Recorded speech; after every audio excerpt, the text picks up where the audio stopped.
No one could have imagined that in one of the most materialistic countries, there would be a doctor who would change the minds of many thousands of people.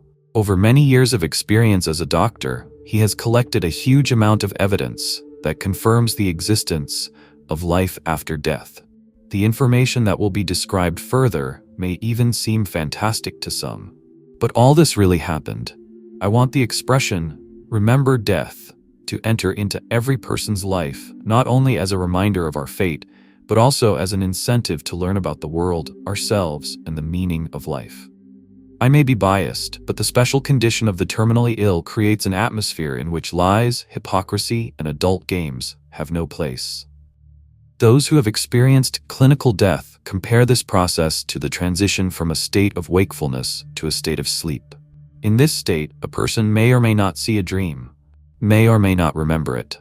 In any case, our patients, standing right in front of that door, behind which the unknown, like no other, strengthen and support our faith in the continuation of life.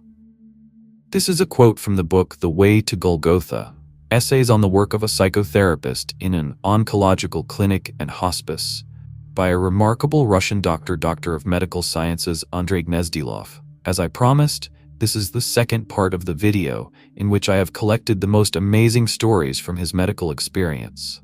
Believe me, what you're going to hear next sounds fantastic. This is nothing more than a real, indirect proof of life after death.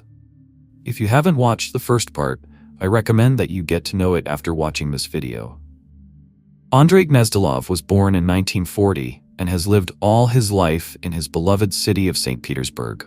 Here he graduated from high school, medical institute, and residency.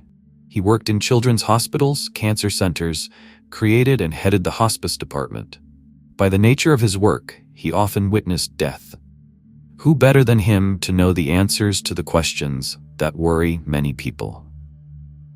Surely there are those among our viewers who want to know what happens to the soul at the moment of physical death, how to stop being afraid of death, and how to survive the passing of a loved one.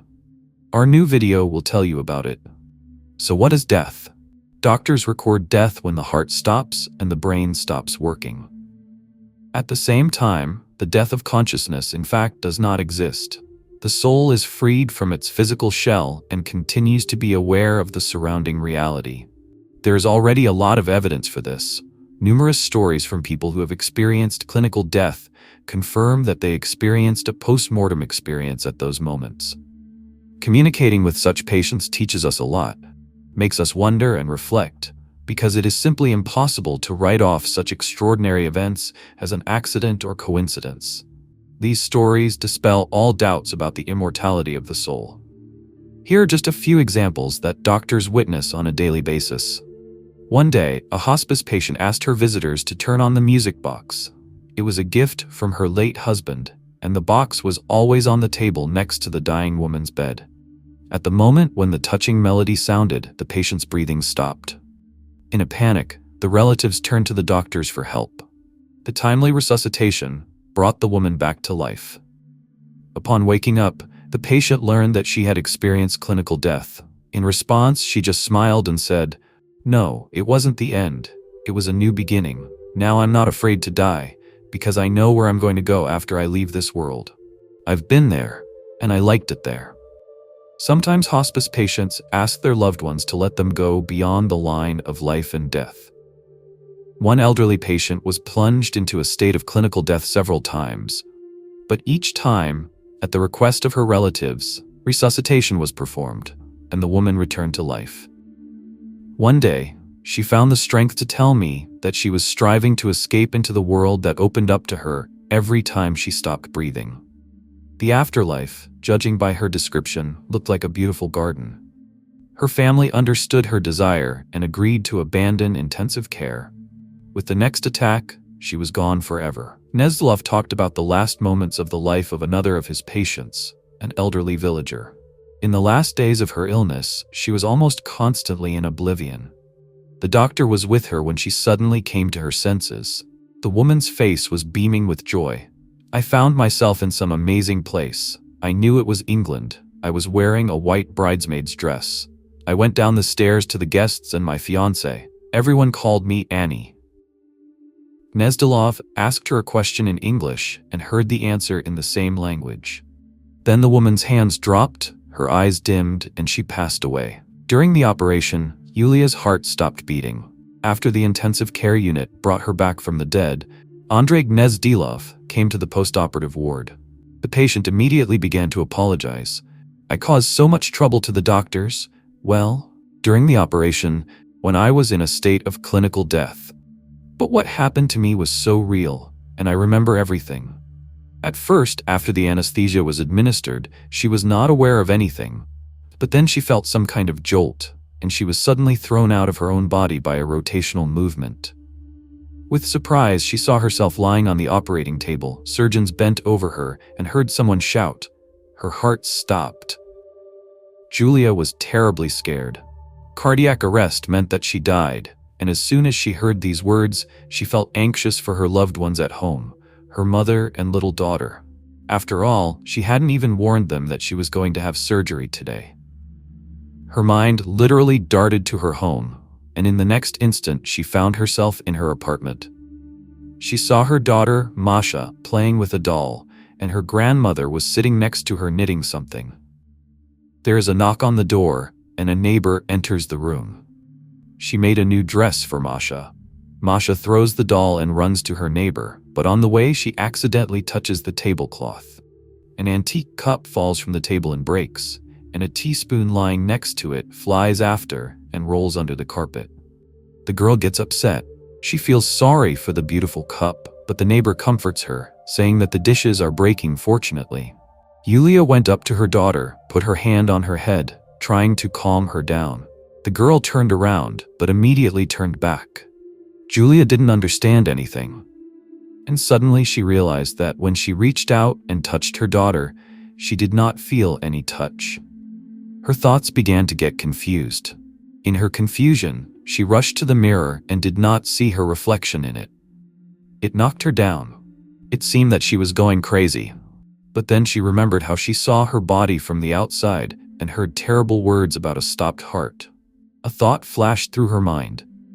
I have to go back to the operating room by all means, because if I don't make it, the doctors will consider me dead. She rushed out of the house, thinking about how to get to the hospital as soon as possible.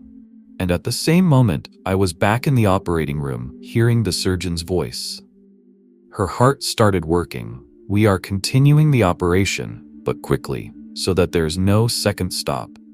Then there was a lapse in memory, and then she woke up in the recovery room. After listening to her excited story, Gnezdilov asked for permission to visit her family. He wanted to find out what happened on the day of the operation. Everything coincided with Yulia's story down to the smallest detail, except for one thing. The spoon was never found. Then the doctor suggested looking for her under the carpet, and indeed, that's where she ended up. Other cases of experiences during clinical death. The man who was brought back to life says, I was under anesthesia when cardiac arrest occurred. I wasn't supposed to hear anything, but I heard the doctors say I was dead. At that moment, I began to fall into some kind of black enclosed space. Words cannot describe it. Everything was very dark, but I could see a light in the distance. It got hotter and hotter as I got closer. It wasn't scary, I felt calm and pleasant. The flight ended abruptly, I was revived. But if what I've experienced is death, then there's no need to be afraid of it. I know that there, in this world, a new life awaits me. Another patient recalls, I knew I was dying, and there was nothing I could do about it. I was out of my body. There was no doubt about that. I saw my body on the operating table. The soul came out. It was very hard at first, but then I saw a bright light. It shone directly into my eyes, but it didn't stop me from seeing everything around me. The operating room, the doctors, the nurses. It took me a while to figure out what was going on. Then I was asked the question, am I ready to die? I didn't see the other person. I thought about it and realized that I didn't want to leave my life. I hoped for a successful outcome of the operation, and I wanted to return to my family. It was like a test. I refused to leave, but maybe I still regret my choice. I felt really good there. I felt safe. Any doctor in an oncological clinic or hospice is forced to inform patients of terrible diagnoses. After learning that their lives are nearing the end, people often ask the same question. Will it hurt me? First of all, everyone is afraid of physical suffering. However, according to Andrey Gnezdilov's observations, people experience much more mental pain at the end of their lives than physical pain. The quality of care directly depends on the quality of your life. He noted that it is easier for those who have lived honestly and with a clear conscience to die. But those who have made many mistakes and bad deeds in life, shortly before death, begin to judge themselves impartially. They are overcome by remorse, regret, and fear. Gnezdilov noted that the mental suffering of such people is sometimes scary to look at. In their case, physical pain becomes not so much a punishment as an expiation. The realization of the near end changes the perception of life. People suddenly realize that they came to this world not only for pleasure and personal happiness. Gnezdilov recalled an incident that deeply touched him. One day, while making his rounds, he saw a woman sitting on a bed. Her face was contorted with pain. She was rubbing her temples. The doctor realized that the patient had a severe headache and stopped to question her. "Don't pay any attention. It'll pass soon," she said. "But I'm here to help you," he objected. Then the woman looked at him and quietly replied, "Along with this pain comes atonement for all the bad things I've done in my life." A dying person should be surrounded with special love. Passing away in loving arms is much easier than in the midst of indifference. But many are afraid of death. They try to stay away from the dying person as if they are afraid that she is contagious. However, death will still come for each of us, sooner or later. One day, Andrey Gnezdilov had a dream about one of his patients. He thanked him for his care and support, and then said, "Everything is as real here as in your world, but I'm not afraid of anything. It's amazing. I'm not scared, I'm amazed. I didn't expect that." When the therapist woke up, he was surprised. After all, they had talked just yesterday, and the patient's condition was quite satisfactory. In the morning, Gnezdilov was informed that the patient had died suddenly that night. Nothing foreshadowed his imminent departure. And yet, this strange dream. The doctor had no doubts. The soul of a man came to say goodbye. Sometimes, when talking to seriously ill patients, the doctor would arrange with them that if there was another world after death, they would give him a sign. One night, the light suddenly came on in his bedroom. Andrey woke up and saw a woman sitting in the room. His patient, with whom they had concluded this unusual agreement. The doctor was delighted, started talking to her, and suddenly remembered she was dead. First thought, it's just a dream, you need to wake up. But no, everything was happening in reality. The light was still on, and the woman was still sitting across from him. Suddenly she smiled sadly and said softly, "You're not sleeping, and I'm really dead." And the following case was told to Andrey Gnezdilov by his professional mentor, the famous neurophysiologist, director of the Brain Institute, and convinced materialist Natalia Bektereva. It's been about a week since her husband's suicide. One day when she entered the room, she suddenly saw him. Her husband looked at her and asked, "Find a blue folder with documents among the books and take it to my office." As a professional psychiatrist, Bektereva immediately thought she was hallucinating. She went into another room and asked a relative who was staying with her to see what was going on there. A relative came up, looked inside, and recoiled in horror. "Yes, your husband is there." This incident came as a shock to the scientist. She realized that such phenomena are not fiction at all. Later, following her husband's request, she found the blue folder and handed it to her colleagues. It turned out that they had been trying to find these papers for a long time. I want to end this video with the words of Andrey Gnezdilov. Just listen to them. "Now I no longer have the question of whether we have a soul. Working with the dying, I am constantly convinced of this. My observations have given me the confidence that there is some kind of immortal principle in every human being. My colleagues and I sometimes dream of our deceased patients. They say thanks to us or just say hi. And at such moments, I understand. My patients haven't disappeared. Their essence continues to exist, and I have no doubt about that."